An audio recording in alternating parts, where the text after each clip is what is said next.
특별히 오늘은 우리가 에베소서 1장 15절, 19절 이렇게 5절 말씀을 보았는데 이 사도 바울의 기도입니다. 기도인데 에베소 교회 성도들을 향해서 간절히 기도하는 내용이고 또 그 성도들이 이런 것을 꼭 알아가기를 바랍니다. 그 3가지가 있습니다. 오늘은 그 첫 번째 하나님을 알아가는 것에 대하여서 우리 함께 말씀을 나누면서 은혜 받겠습니다. 지난 주일에는 우리 김남재 목사님을 통해서 우리 성도는 세상에서 무슨 일을 만나도 낙심하지 말고 항상 기도해야 한다는 말씀을 들었습니다. 우리의 기도 생활을 다시금 돌아보게 해준 귀한 말씀이었습니다.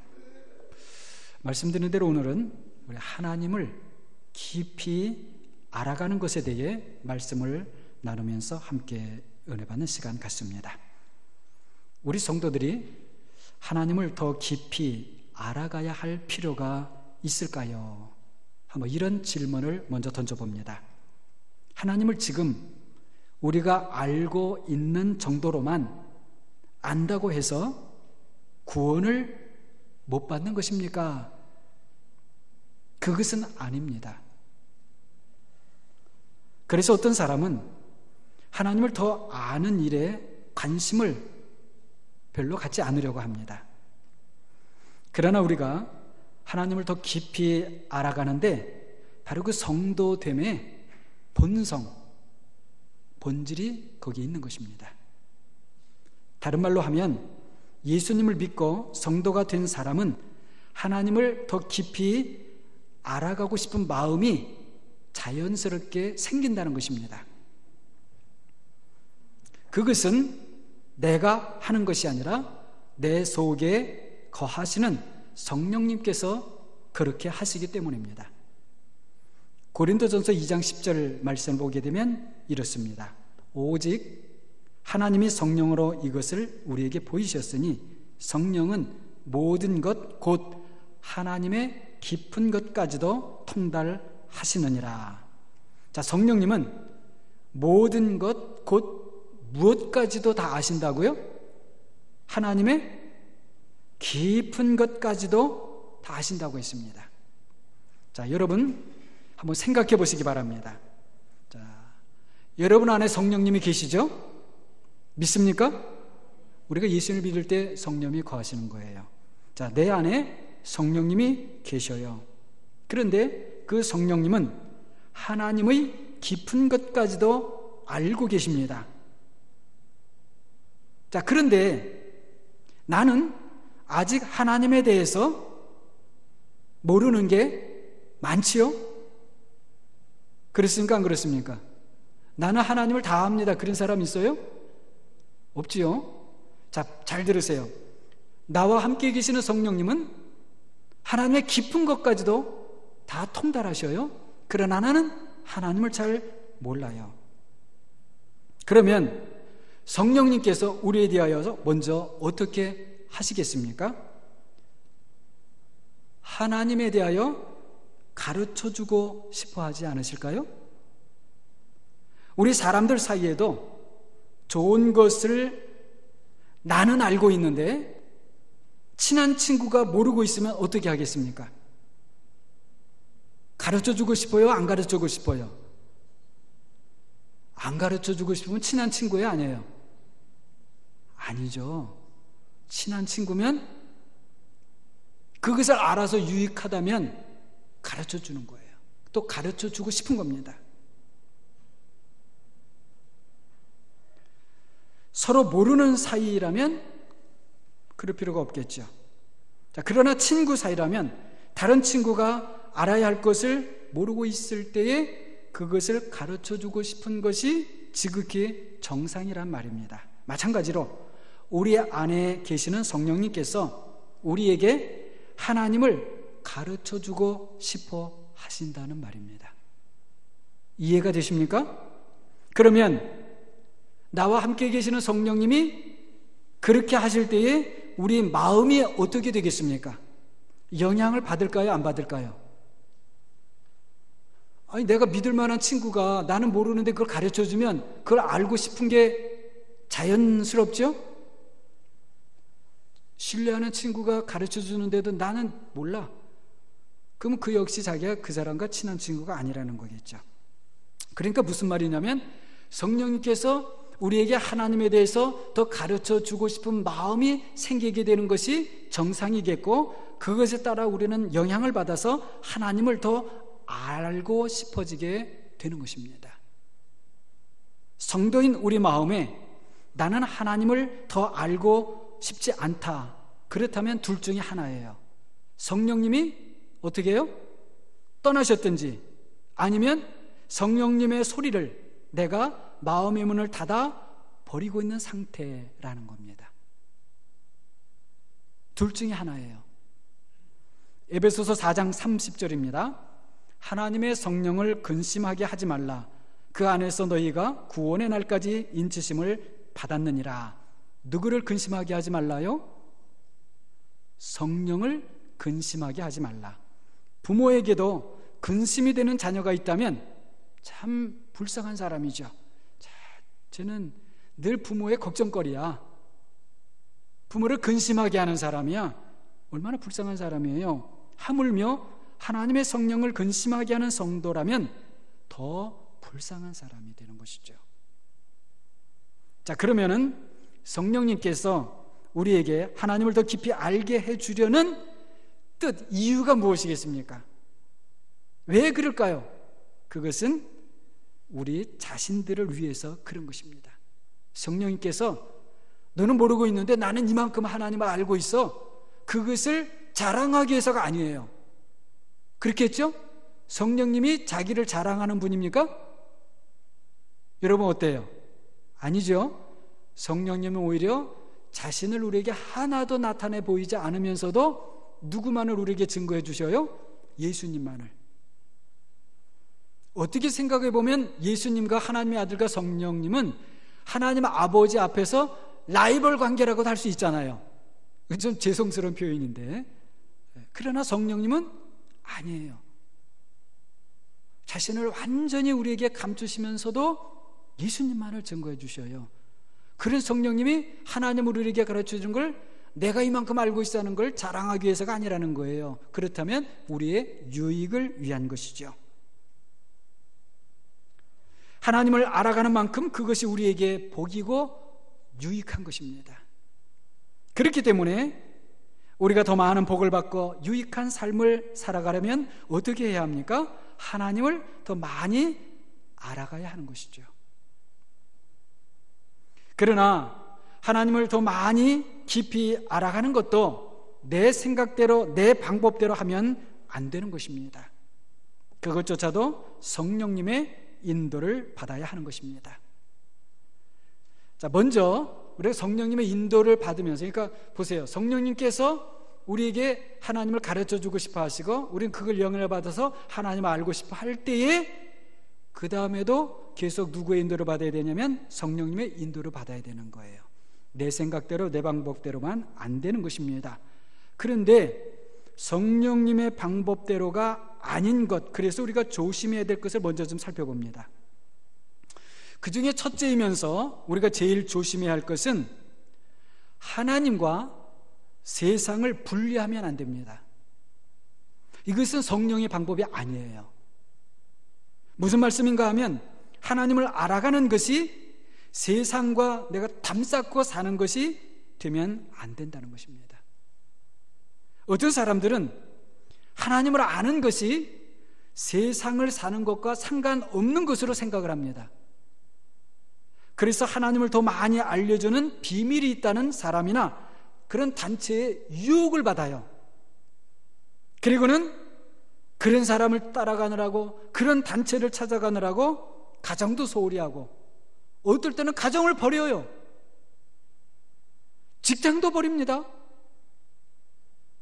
사업도 그냥 둬요. 학생이 공부도 안 하고요. 부모가 자녀들도 돌보지 않고, 그리고 자신의 몸도 돌보질 않아요.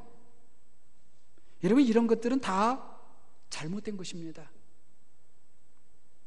하나님을 바르게 알아가는 길이 아니라는 거예요. 자, 우리가 다른 면에서 또 조심해야 할 것은 하나님보다 세상을 더 크게 보아서는 안 됩니다. 세상이 더 커 보여요. 하나님은 작게 보여요. 그러면서 하나님을 알려고 하게 되면 그 바르게 하나님을 알아가는 길이 아니라는 거예요. 그러니까 하나님을 알아가려고 할 때에 성령의 인도하심을 받는다 아닌 것을 먼저 말씀드리는 거예요. 우리 성도들이 당하는 많은 문제들은 사실은 하나님보다 세상을 더 크게 보기 때문에 생기는 것입니다.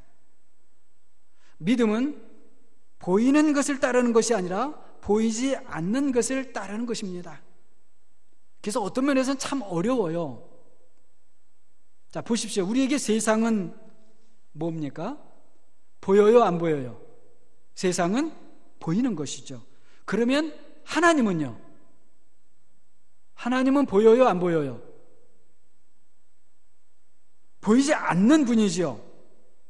그러면 믿음은 무엇인가 하면 보이지 않는 하나님이 이 보이는 세상을 만드셨고 다스리시고, 그래서 이 세상, 보이는 세상보다 크시다는 겁니다. 그것이 믿음이에요.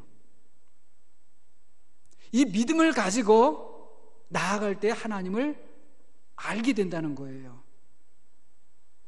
우리 보기에 때로는 그렇게 보이지 않아도 우리가 보는 대로 생각하고 판단하는 것이 아니라 하나님의 말씀이 보여주는 대로 생각하고 판단하는 것, 이것이 무엇이에요? 믿음입니다. 그러니까 우리는 보이는 세상을 보면서도 무엇을 생각해야 하겠습니까? 보이는 세상보다 더 큰 보이지 않는 하나님을 묵상하고 생각할 줄 알아야 한다는 것입니다. 자, 한 가지 예를 들어봅니다. 내 몸에서 암이 발견되었습니다. 암이 발견된 내 몸은 보이는 뭐예요? 보이는 현실입니다. 보이는 거잖아요. 그러나 우리 성도에게는 보이는 현실이 전부가 아니라고 했지요. 보이지 않는 하나님이 계십니다. 그렇다면 자, 보이지 않는 하나님이 계시고 보이는 현실은 내가 지금 내 몸에 암이 있다는 거예요. 자, 그렇다면 그 암을 우리는 금방 이렇게 질문할 수 있어요. 하나님께서 주셨을까요? 여러분 어떻게 생각하십니까? 내 몸에 암이 있어요. 하나님께서 주셨을까요? 아닐까요? 아리송하시죠? 그 암은 하나님께서 주셨을 수도 있고 그렇지 않을 수도 있습니다. 만약, 자, 두 가지 경우 중에서, 자, 만약 하나님께서 주셨다면 그것은 사실 우리에게는 안심입니다. 안심. 하나님께서 주신 거라면. 왜요? 하나님은 우리의 유익을 위한 것이 아니면 주지 않으시는 분이기 때문에 그렇습니다. 나는 지금 모르지만 하나님께서 주셨다면 이건 반드시 나의 유익을 위해서 주신 것이다. 믿습니까? 그 암이 어떤 암이든지 반드시 그것은 우리를 유익하게 할 것입니다. 하나님은 자신이 주신 것에 대해서 반드시 책임을 지시는 분이기 때문에 그렇습니다. 자, 또 한 가지, 만약에 그 암을 하나님께서 주신 것이 아니라면 그것은 누가 주었을까요? 사단이 준 것이죠. 그렇다면 여러분, 우리에게 암을 준 사단이 강합니까? 하나님이 강합니까? 누가 더 강해요? 하나님이 강하시다는 것이 우리의 믿음입니다. 하나님은 하나님을 신뢰하는 사람을 끝까지 책임져 주십니다. 그러므로 두려워하지 마시기 바랍니다. 우리 사람은 책임을 지려고 해도 못 지게 되는 때가 너무나 많습니다. 자녀에 대해서 부모가 책임을 지고 싶지요. 그러나 책임을 지지 못할 때가 너무나 많이 있어요. 아내가 남편에 대해서, 남편이 아내에 대해서 책임을 지고 싶은데 책임을 못 지게 때가 너무나 많은 거예요. 약해서. 그러나 하나님은 그렇지 않습니다. 사단은 암을 통해서 우리를 정복하려고 하지만 암이라는 것은 여러분 하나의 예입니다. 예. 하나님은 어떤 환경과 어떤 조건 속에서도 하나님을 신뢰하는 사람을 결코 버려두지 않으십니다. 이것은 단지 우리의 육신이 죽느냐 사느냐는 문제가 아닙니다. 사단의 목적은요, 우리의 육신을 죽이는 데 있지 않습니다. 우리가 잘 알아야지 돼요. 사단의 목적이 무엇이냐?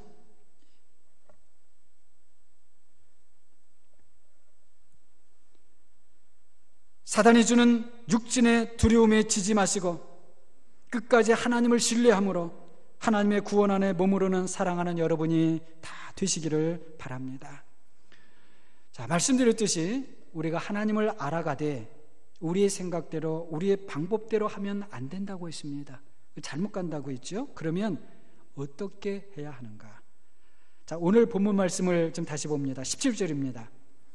우리 주 예수 그리스도의 하나님 영광의 아버지께서 지혜와 계시의 영을 너희에게 주사 하나님을 알게 하시고, 이렇게 말씀하죠. 아주 중요한 말씀을 하고 계십니다. 하나님 아버지께서 지혜와 계시의 영을 주시어 알게 하신다고 말씀합니다.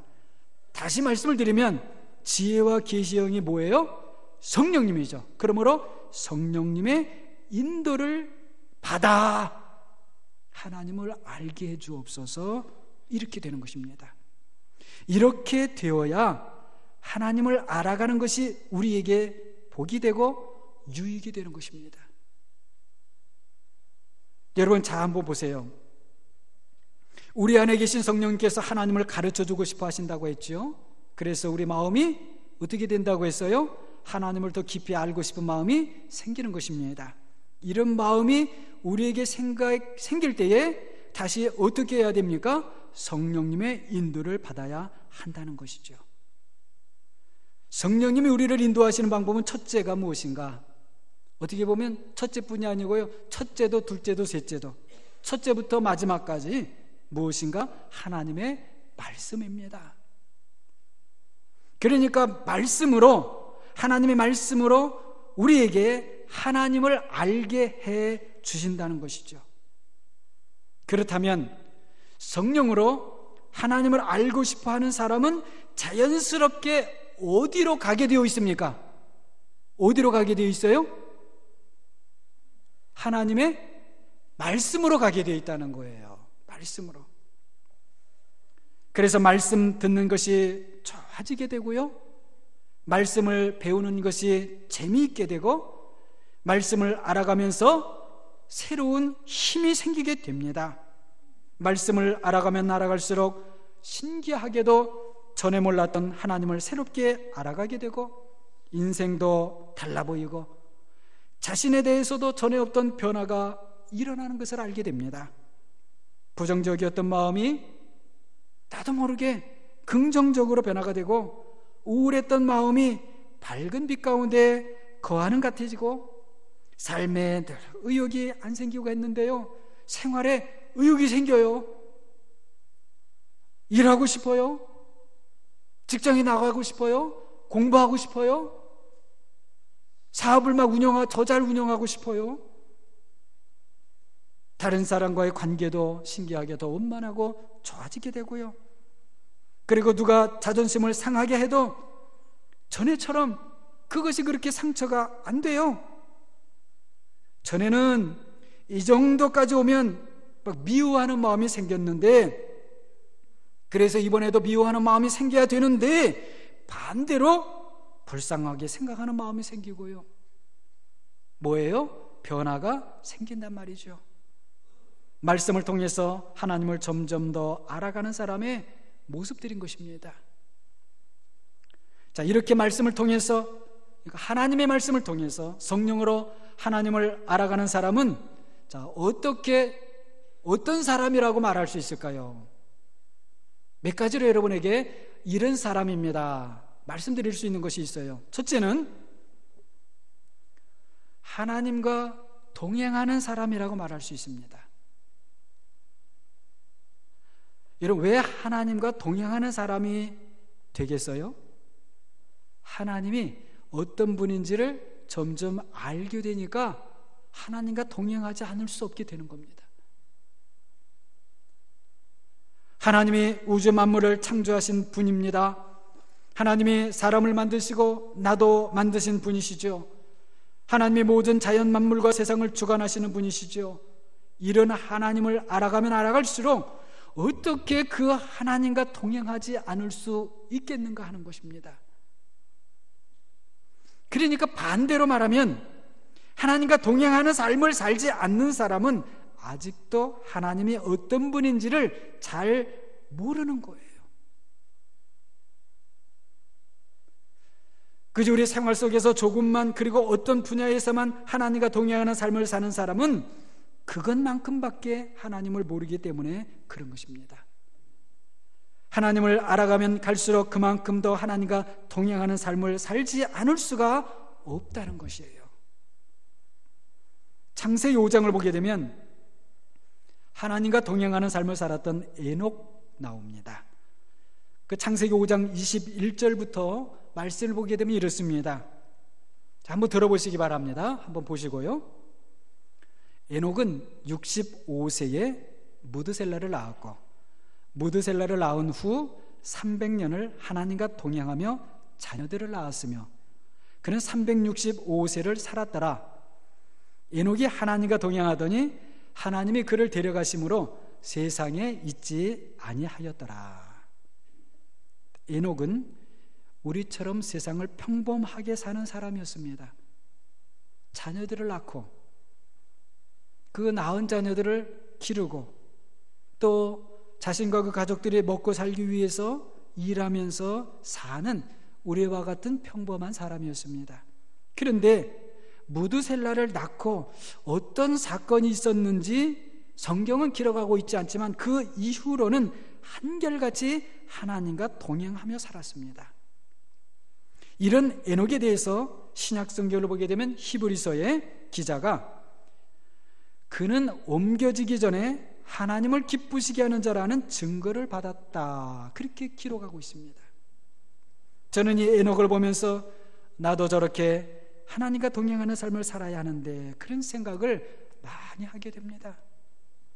사랑하는 여러분, 우리의 성령님이 하나님을 알게 해주셔서, 하나님 말씀을 통해서 알게 해주셔서 하나님과 동행하는 삶을 사는 모든 분들이 되시기를 바랍니다. 둘째로, 성령으로 하나님을 더 깊이 알아가는 사람은 하나님의 친구가 됩니다.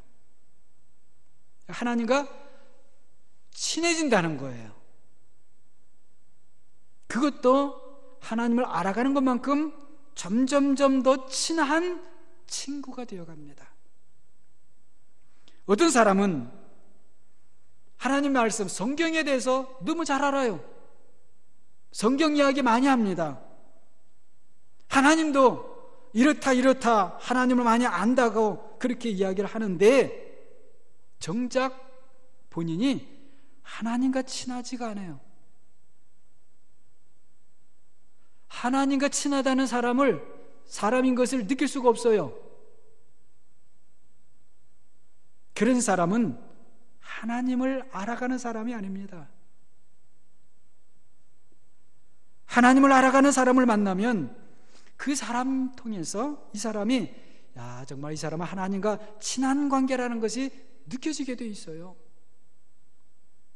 물론 하나님을 알아가는 그 사람 자신에게는 말할 것도 없죠. 성경을 보면 아브라함은 하나님의 친구였습니다. 야고보서 2장 23절입니다. 이에 성경에 이른바 아브라함이 하나님을 믿으니 이것을 의로 여기셨다는 말씀이 이루어졌고 그는 하나님의 벗이라 칭함을 받았나니. 여러분, 하나님의 벗이 뭡니까? 친구라는 거지요. 친구예요. 그런데 성경을 통해서 아브라함을 보면 정말 아브라함이 하나님과 친구 같아요. 창세기 18장 17절을 보게 되면 이렇습니다. 여호와께서 이르시되 내가 하려는 것을 아브라함에게 숨기겠느냐? 친구 사이는 어때요? 감춰요? 보여줘요? 친구 사이는 감춥니까? 보여줍니까? 보여주죠. 그러니까 하나님께서 아브라함에게 숨기지 않겠답니다.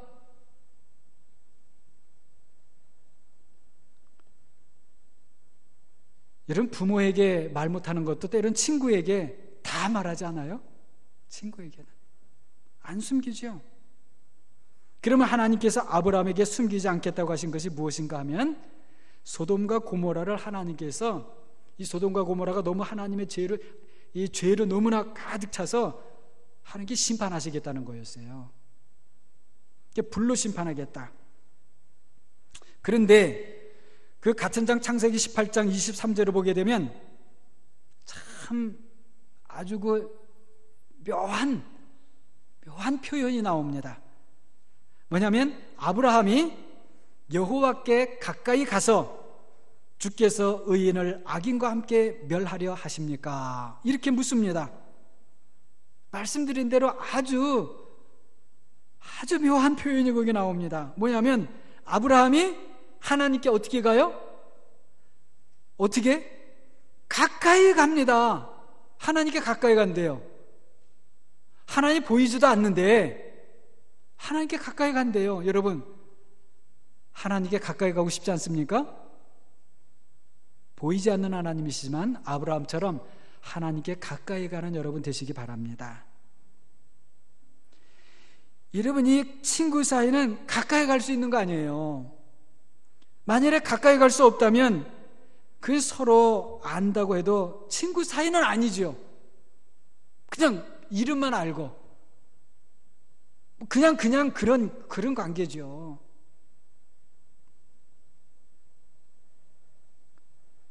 자, 그 이후로는 보면 아브라함이, 그럼 하나님 50명의 의인이 있어도 소돔과 고모라를 멸하시겠습니까? 심판하시겠습니까? 그렇게 물어요. 그때 하나님께서, 그래? 만일에 50명이 있다면 내가 용서할 거야. 그런데 그 이야기를 듣고 아브라함이, 하나님, 제가 좀 한 번 더 묻겠습니다. 좀 화내지 마시고 좀 들어주세요 하면서, 하나님 50명 중에 만약에 5명이 부족하면 그래도 멸하시겠습니까? 그 하나님이 5이 부족해도 내가 멸하지 않겠다, 용서하겠다. 그런데 아브라함이 그 이후에도요, 우리가 뭐라고 할까요? 세상에서도 여러분 이해하고 들으십시오. 사회에서 신분의 격차가 너무 많으면 한 번 정도 부탁할 수 있죠. 그렇죠? 근데 또 2번 정도도 부탁할 수 있죠. 똑같은 거를. 그렇죠? 그때는 정말 아주 그냥 큰맘 먹고. 그래서 3번째 또 갈 수 있어요? 아유, 못하죠. 그래서 3번째 갔다가 화가 나가고, 이제 당신하고 상관 안 해. 그러면 어떻게 합니까? 힘들어요. 그런데 아브라함은 한 번 묻고 그거를 또 묻으면, 하나님 5명 빠지면요. 근데 하나님 죄송합니다. 또 거기다가 또 5명 빠지면요. 그러다 하나님 그 10명이 빠지면, 30명이 되면요. 그래도 하나님 용서. 그래, 하나님 죄송합니다. 또 10명이 빠져갖고 20명이면요. 그렇게 해서 몇 명까지 갑니까? 10명까지 가요. 10명. 소돔과 고모라에 사람이 많거든요. 그 중에 10명 의인이 없을까? 아브라함도 이제 마음이 편해졌어요. 자기 조카 식구수만 따져도 몇 명이에요? 그 식구수만 따져도 자기 조카, 아내, 그 다음에 딸 둘, 사위들, 거기 딸리면 그것만 해도 잘하면 10명 되잖아요. 그러니까 안심했어요. 더 안 물었어요. 그런데 10명이 없어서 어떻게 됐어요? 소돔과 고모라가 하나님의 불심판을 받았단 말이에요. 근데 중요한 것은 무엇이냐? 아브라함과 하나님과 무슨 관계예요? 친구 관계. 예?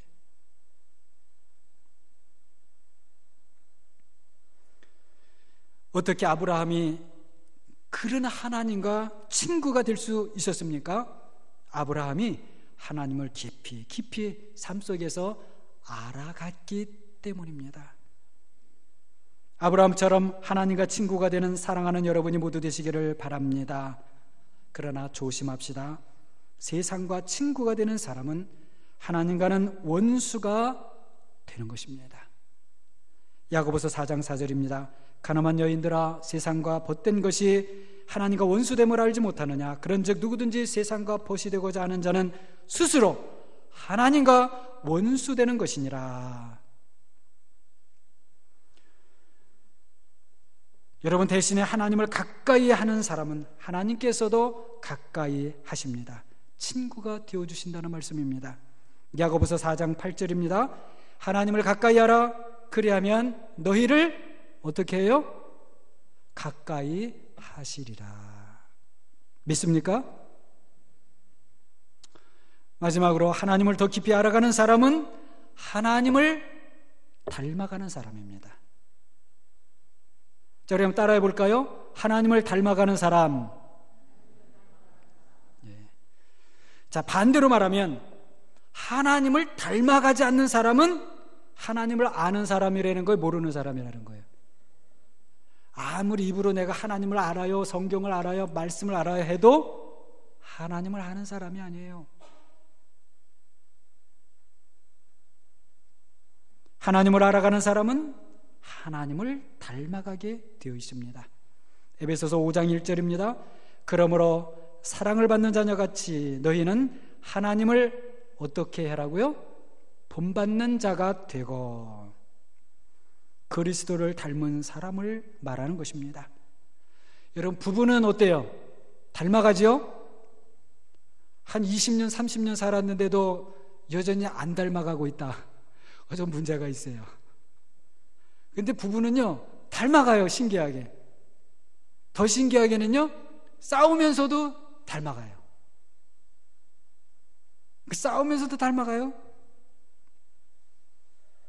친구도요, 친하면 친할수록 친구를 닮습니다. 그렇죠? 그래서 친구를 사귈 때 어떤 친구 사귀라는 거예요? 나쁜 친구, 좋은 친구? 좋은 친구 사귀라는 거죠.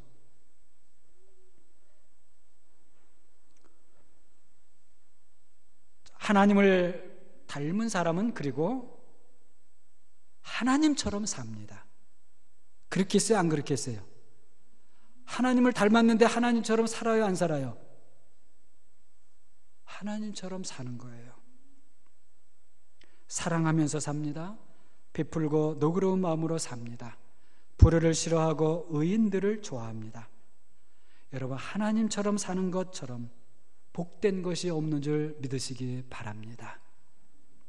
부자가 되는 것보다 여러분 하나님 닮기에 더 힘쓰는 여러분 꼭 되세요.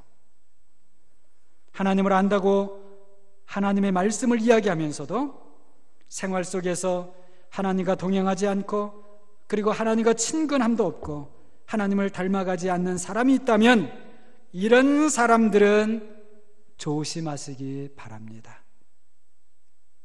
그리고 자신을 돌아보아서도 내가 기도도 한다고 하고 하나님의 말씀도 이야기하고 하나님이 이런 분 말을 하는데 하나님과 친하지도 못하고 하나님을 닮아가고 있지도 않다면 내가 지금 무엇인가 잘못된 길을 가고 있다는 것을 스스로 돌아보시기를 바랍니다. 그런 사람들과는 내가 어떤 관계를 이루어 나가야 되는지를 그것도 역시 섣불리 판단하지 마시고 하나님께 기도하시기 바랍니다. 주여, 내가 그래서 어떻게 되어야 되겠습니까? 주님, 저 사람과 내가 그래서 저 사람을 내가 어떤 관계 속에서 관계를 맺으며 살아가야 되겠습니까? 기도하시기 바랍니다. 하나님을 알아가는데 인간의 조건들이 방해가 되기도 합니다. 많은 경우에는 내 안에 하나님을 깊이 알아가는 것을 방해하는 것들이 있습니다.